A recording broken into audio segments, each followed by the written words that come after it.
Heilsa ykkur í Jesú nafni. Og í dag þá ætlum við að halda áfram með Daníelsbók. Ég hef kosið að taka saman í dag kafla 2 og 3 á þessu sinni. Og þá ætla ég að leggja áherslu á aðra hluti en venjan er. En það er stutt síðan ég gerði myndband Daniel 2. Það er gagnlegt að skoða það myndband líka.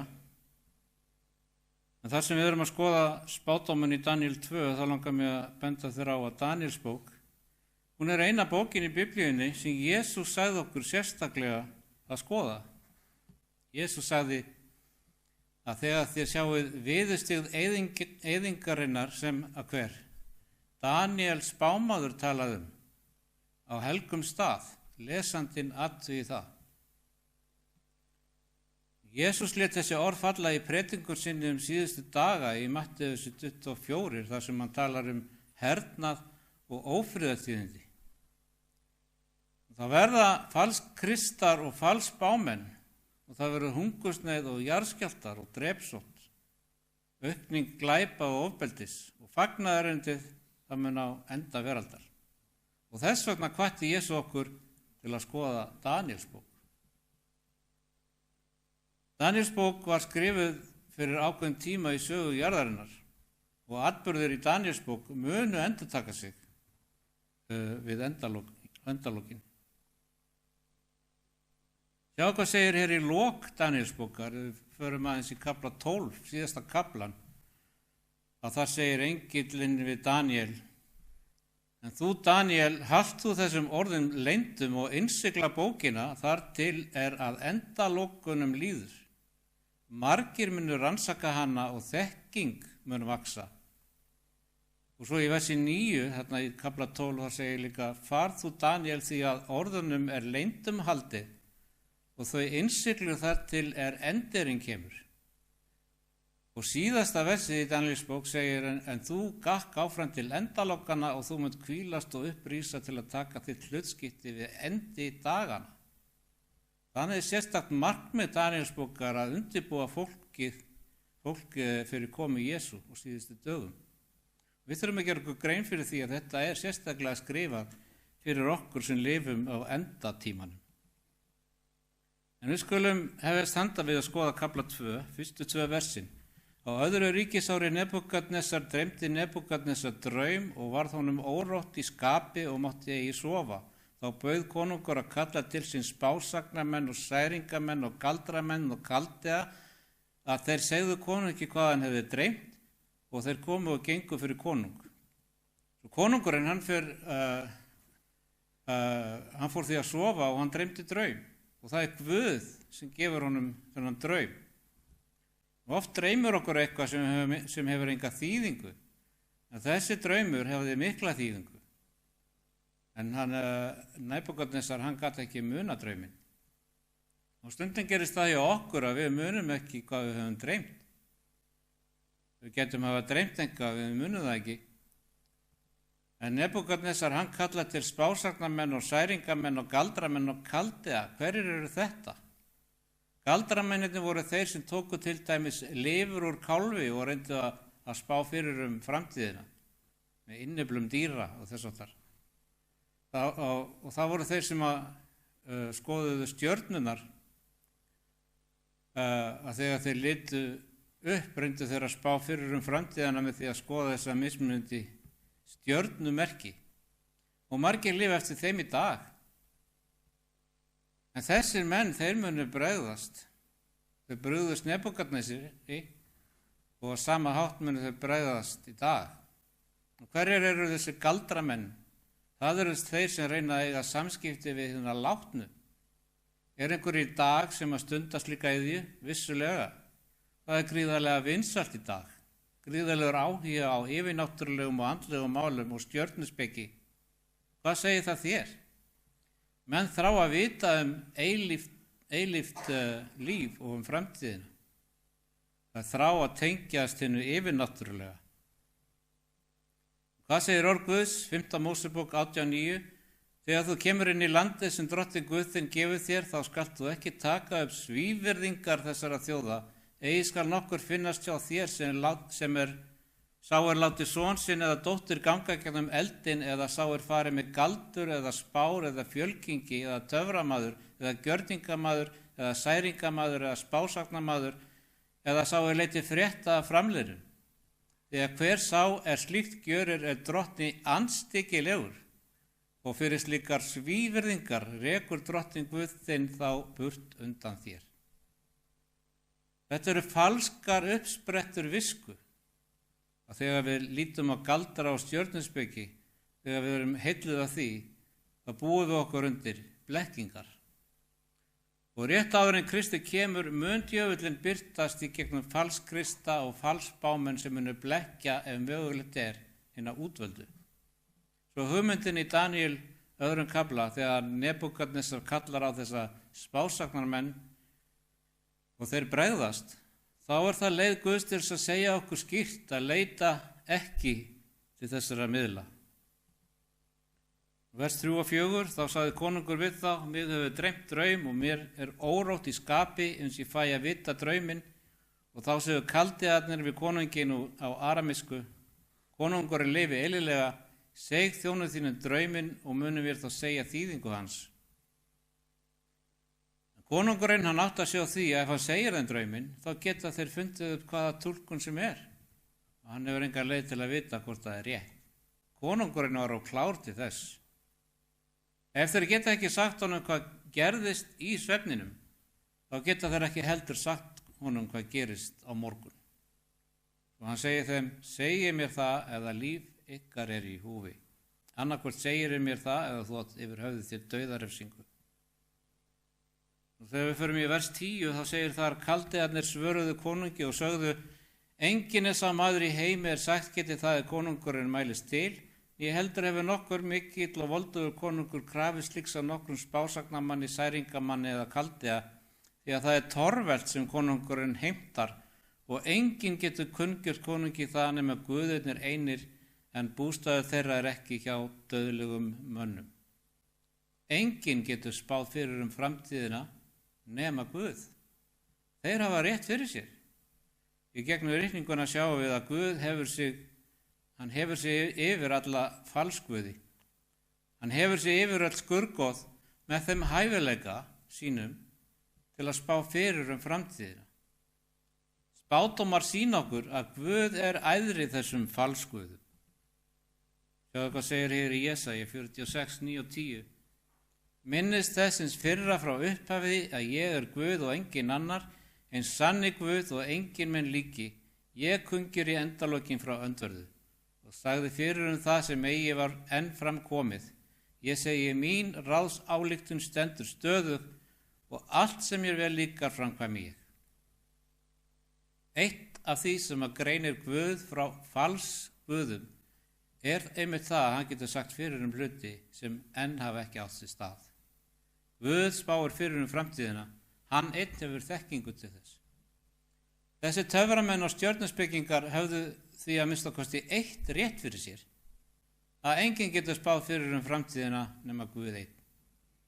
Þeir skildu ekki að það var aðeins einn sannur Guð, en þeir viðurkenndu að það þyrfti að vera eitthvað handan við mannlegan mátt til að segja til framtíðina. Daniel, þar sem hann var flokkaður meðal þessara fræðimanna konunga, stóð því frammi fyrir dauðadómi. Það átti að taka þá félaga að lífi eins og þessar spásagnamenn. En hvernig tók hann á því vandamáli? Hann sagði við konunginn: gefðu okkur smá tíma, og fer svo og biðst fyrir. Daniel biður og Daniel fær svarið. Vers 17-19. Þá gekk Daniel heim til hússins til þess að segja þeim Hananja, Mísael og Asarja félögum sínum frá þessu, og til þess að biðja Guð himinsins lyknar leyndardóm þennan, svo að Daniel og félagar hans yrðu ekki líflátnir með hinum vitringunum í Babylon. Þá var leyndardómarinn opinberaði Daniel í nætur sín, þá lofaði Daniel Guð himnanna. Ert þú að glíma við einhvers konar kreppu í þínu lífi? Heilsufarskreppu, kreppu í vinnunni eða fjölskyldunni? Guð sagði: ef einhver eða brestur visku, þá biðji hann Guð sem gefur öllum örlátlega. Guð vill gefa þér visku. Opnaði hjarta þitt fyrir honum, vertu með honum og leitaði hans, opnaði hjarta þitt fyrir styrk Guðs svo að kraftur Guðs komi inn í líf þitt. Eftir að þeir félagar höfðu lokið bæninni þá segir í versi 20 að þá var leyndardómurinn opinberaði Daníel í nætur sín og þá lofaði Daníel Guð himnanna. Daníel lofar Guð því hann gefur vitringum visku. Og hvað fjallar þessi draumur? Guð reisir upp konunga og Guð steypir þeim af stóli. Hann fjallar uppgang og fall heimsvelda, fjallar örlög heimsins. Hann tekur okkur frá dögum Nebúkadnesar til síðustu daga jarðsögunnar. Daníel fer til konungsins og segir: konungur, Guð hefur opinberað mér þennan draum. Vers 20-22. Daníel tók til máls og sagði: lofa verði nafn Guðs frá eilíð til eilíðar, því hann er viskan og mátturinn. Hann breytir tímum og tíðum, hann rekur konunga frá völdum og hann setur konunga til valda. Hann gefur spekingunum speki og hinnum hyggnu hyggindi. Hann opinberar hinna dýpstu og huldustu leyndardóma. Hann veit hvað í myrkrinu gjörist og ljósi býr hjá honum. Og þannig sjáum við strax hér hvað draumurinn fjallar. Hann fjallar það er Guð sem rekur konunga frá völdum og hann setur konunga til valda. Þetta er draumur það sem koma skal. Vers 27 og 8. Daníel svaraði konungi og sagði: leyndardóm þann sem konungurinn spyr geta hvorki vitringar, særingamenn, spásagnamenn, né stjörnuspekingar sagt konunginum. Allir þessi snillingar bregðast, en Guð veit framtíðina. Og svo segir: en sá Guð er á himnum, sem opinberar leyndar hluti, og hann hefur kunngjört Nebúkadnesar konungi það verða mun á hinum síðustu dögum. Hann segir að sá Guð er á himnum, ekki að það gæti verið Guð á himnum eða kannski að sé hugsanlega einhver Guð á himnum. Það er Guð á himnum og hann opinberar leyndar hluti og hann kunngjörur það sem verða á síðustu dögum. Þessi draumur byrjar á dögum Nebúkadnesar. Hann leiðir okkur niður tímans straum til okkar tíma og við sjáum að spádómur rætist í fortíðinni og hann mun rætast í nútímanum. Daníel byrjar því að tala drauminn og ég get ímyndað mér að konungurinn hafi tilfinningu fyrir því að Guð hafi raunverulega gefið Daníel svari við þessari flóknu spurningu hvað hann dreymdi og hvað það þýðir. Þetta var draumur Nebúkadnesars. Hann dreymdi styttu. Styttan hafði höfuð úr gulli, brjóstið og armleggirnir úr silfri, kviðurinn og lendarnar af eyri og svo leggirnir úr járni. Og ef þú skoðar fæturnar, þá voru þeir blandaði járni og leir, svo hann dreymdi þennan draum. Og Daníel segir: þetta er draumur þinn, og konungurinn segir: já, það er rétt. Og ég vil vita hvað þetta allt þýðir. Textinn segir okkur nákvæmlega hvað þetta þýðir. Hver hluti líkneskisins, hver málmur er mismunandi konungsríki. Guð opinberar þetta fyrir Daníel og Daníel segir konunginum að Babýlon sé gullhöfuðið. Nú eins og ég sagði, ég gerði myndband fyrir ári síðan sem fer ítarlega við þessa styttu, svo ég ætla ekki að gera það hér í dag. Endilega að kíkja á það myndband. En það sem þetta táknar Babýlon er gullhöfuðið og einn daginn mun Babýlon gullhöfuðið verða skipt út fyrir brjóstið og armlegginn af silfri sem er Meda og Persaríki. Og svo eftir það verður annað konungsríki, Eyríkið, konungsríki Grikkland. Og eftir Grikkland það leggirnir og járni, konungsríki Rómaveldið.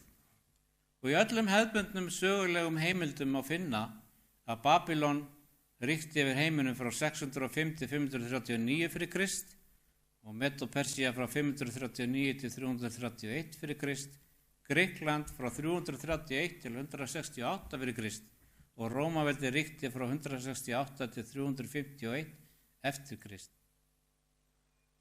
Síðan frá 351 til 476 þar bil, þá voru það ýmsir ættbálkar sem skiptu Rómaveldinu upp. Síðan eru það fæturnir að hluta úr járni og hluta úr leir og spádómurinn segir að Rómaveldi verði ekki lagt af annarri þjóð. Rómaveldi yrði klofið innan frá og það er nákvæmlega það sem gerðist. Og það er áhugavert við þetta að þegar við sjáum Róm skipt í 10 hluta, þá myndar það nútíma Evrópu í dag. Og spádómurinn heldur áfram og segir að þessi þjóðir muni reyna sitt besta til að sameinast, en að þær muni ekki sameinast. Þetta segir Daníelsbókin okkur allt fyrir, og allt hefur þetta ræst eins og hann sagði okkur fyrir. Vers 44. En á dögum þessara konunga mun Guð himnanna hefja ríki sem aldrei skal á grunn ganga, og það ríki skal engri annarri þjóð í hendur fengir veðja. Það mun knosa og engu gjöra öll þessi ríki, en sjálft mun það standa að eilífu. Og þetta er öflug áminning að ríki Guðs er yfir öllum jarðneskum ríkjum. Þetta veitir fullvissu að ríki Guðs mun vara að eilífu og veitir huggun og styrk þeim sem treysta á hann. Og þegar við siglum í gegnum sveiflur lífsins og stöndum frammi fyrir áskorunum og raunum, þá getum við lagt traust okkar á það. Þetta sýnir okkur að jarðnesk ríki og völd eru hverful, og því þurfum við að setja allt okkar traust og hollustu á óhagganlegt ríki Guðs. Það er aðeins ríki Guðs sem varir að eilífu, og því ættum við að beina sjónum okkar að því og forgangsraða samkvæmt því sem raunverulega skiptir máli og samræma líf okkar ríki Guðs. Þetta sýnir okkur að þó að konungsríki rísi og falli, þá getum við búið við öryggi og haft tilgang og von sem fer fram úr hverfurleika þessa heims. Og síðan segir í versi 45, þar sem þú sást að steinn nokkur losna úr fjallinu án þess að nokkur manns hönd kæmi við hann og mölvaði járnið, eirin, leirin, silfrið og gullið.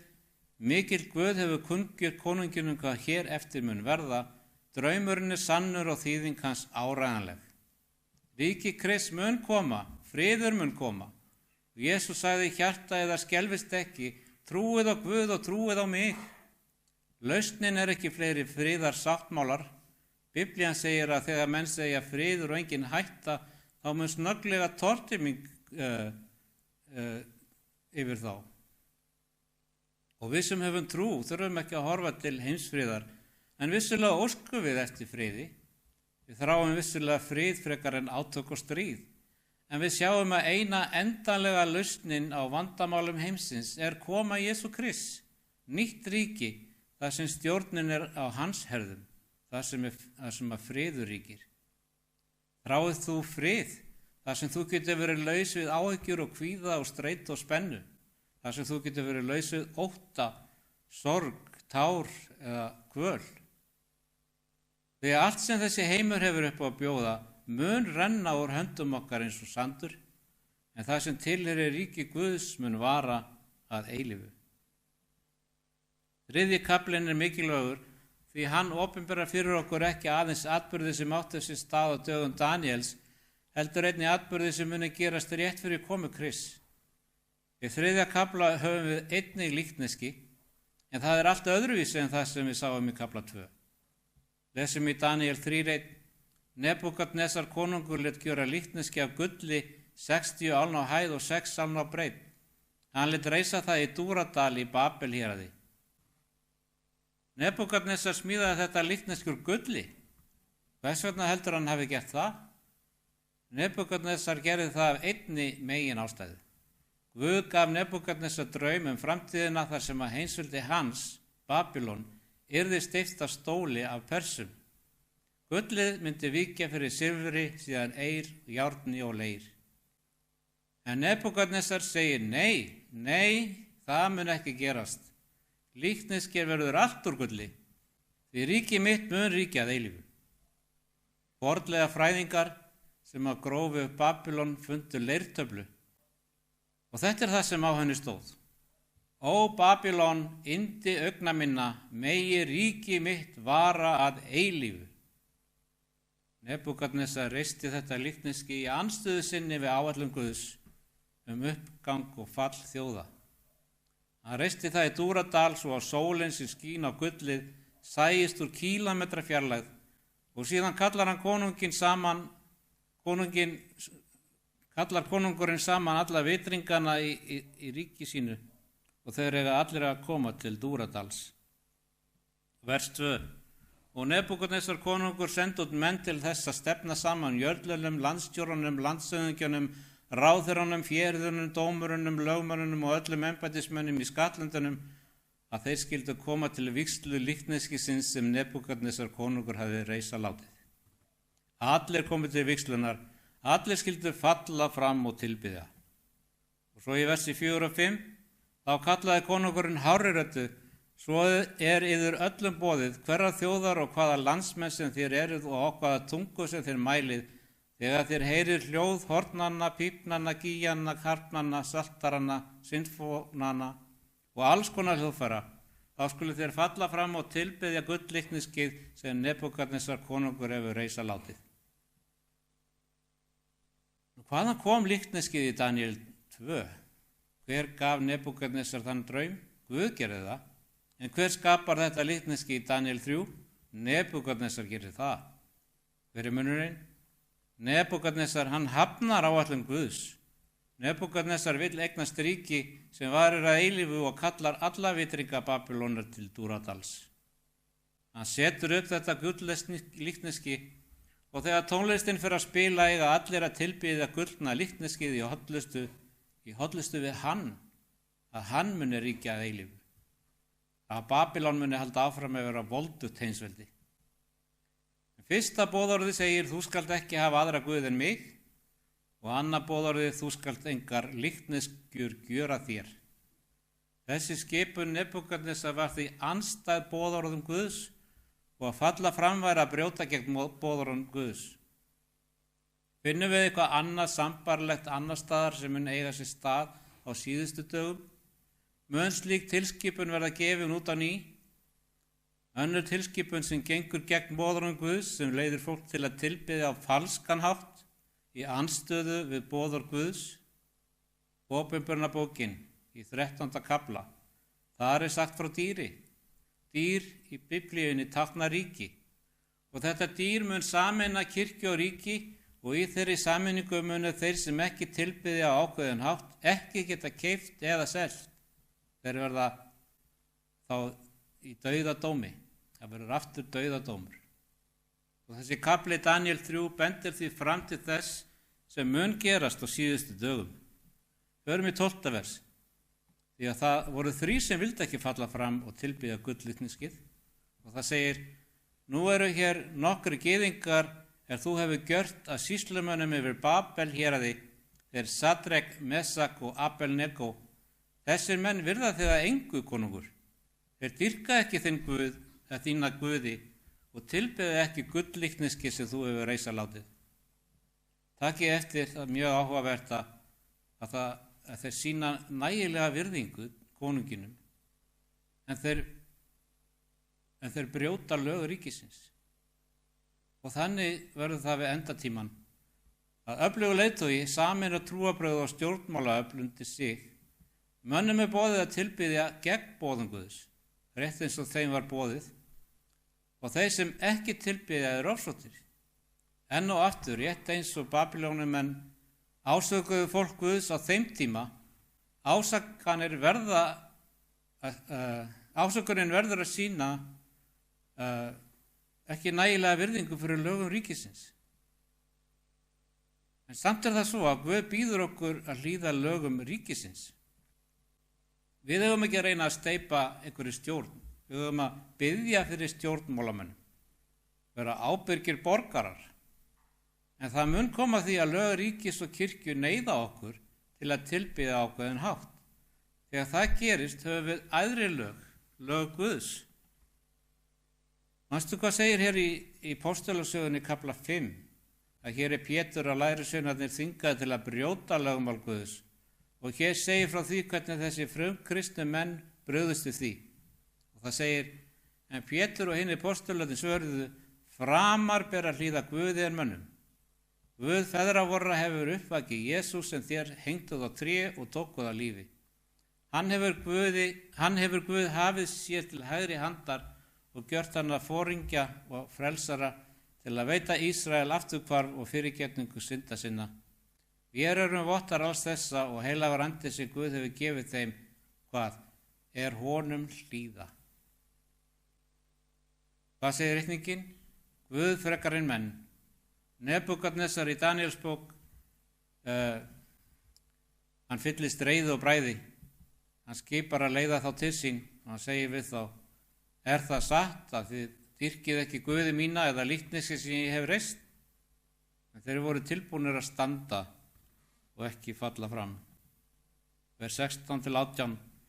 Þá svöruðu þeir Sadrak, Mesak og Abednego og sögðu við Nebúkadnesar konung, við þurfum ekki að svara þér einu orði upp á þetta. Ef Guð vor sem við dýrkum vill frelsa oss, þá mun hann frelsa oss úr eldsofninum brennandi og af þinni hendi, konungur. En þótt að gjöru það ekki, þá skalt þú samt vita, konungur, að við munum ekki dýrka þína Guðinni tilbyða gull-líkneski sem þú hefur reisa látið. Hvers vegna vildu þeir ekki svara honum, eins og segir þetta í testanum? Það sem þeir voru í raun að segja er að þeir hefðu þegar tekið ákvörðun. Þeir voru tilbúnir að koma til Dúradals og hlýða skipun konungsins eins langt og þeir gátu, án þess að brjóta gegn samvisku sinni og óhlýðna skipunu Guðs. En þeir höfðu þegar tekið ákvörðun. Það er margt í lífinu sem þú verður að taka ákvörðun áður en freistingin kemur. Ef þú tekur ákvörðun þegar freistingin er til staðar, þá tekur þú líklega ranga ákvörðun. Þú verður að taka ákvörðunina fyrirfram og þeir ákváðu fyrirfram. Þeir gengu eins langt og þeir gátu til að heiðra vilja konungsins, en þegar koma því að beygja sig fyrir líkneskinu, þá ætluðu þeir ekki að gera það. Og það sem að það er þessi texti þýðir, ef hann ætlar að kasta þeim í eldsofnin, þá er það undir honum komið. En þeir ætla ekki að brjóta gegn samvisku sinni og óhlýðnast skipunum Guðs. Þeir voru tilbúnir að fara inn í eldsofnin. Vers 24 og 5. Þá var Nebúkadnesar konungur forviða og spratt upp skyndilega, tók til máls og sagði við ráðgjafa sína, höfum við ekki kastað 3 mönnum fjötruðum inn í eldinn? Og þeir svöruðu konunginum og sagði, jú, vissulega, konungur. Og hann svaraði og sagði, ég sé þó 4 menn ganga lausa inn í eldinum, án þess að nokkur hafi orðið þeim að grandi, og er ásýnd hins 4. því líkur sem hans er sonur Guðana. Nebúkadnesar lítur þangað inn og segir, ég sé 4 þarna inni og þeir eru ekki bundnir, þeir eru lausir og svo 4. er eins og sonur Guðs. Það eina sem logarnir gerðu var að brenna böndin sem bundu þá. Það sviðnaði geitt hár á höfðu þeirra. Fötin brunnu ekki, svo 4. var eins og sonur Guðs. Jesús stökk inn í logana til að vera þar með þeim. Jesús frelsar okkur ekki alltaf frá veikindum eða sjúkdómum. En hvað sem við göngum í gegnum, þá er hann þar með okkur. Hann styrkir okkur og styður og hvetur okkur. Guð er trúr og mun ekki leggja á þig meira en þú getur borið. Jesaja 41:10, eitt af mínum uppáhaldsversum, endum þar í dag. Óttast þú eigi, því að ég er með þér. Láta eigi hugfallast, því að ég er þinn Guð. Ég styrki þig, ég hjálpa þér, ég styð þig með hægri hendi réttlætis míns.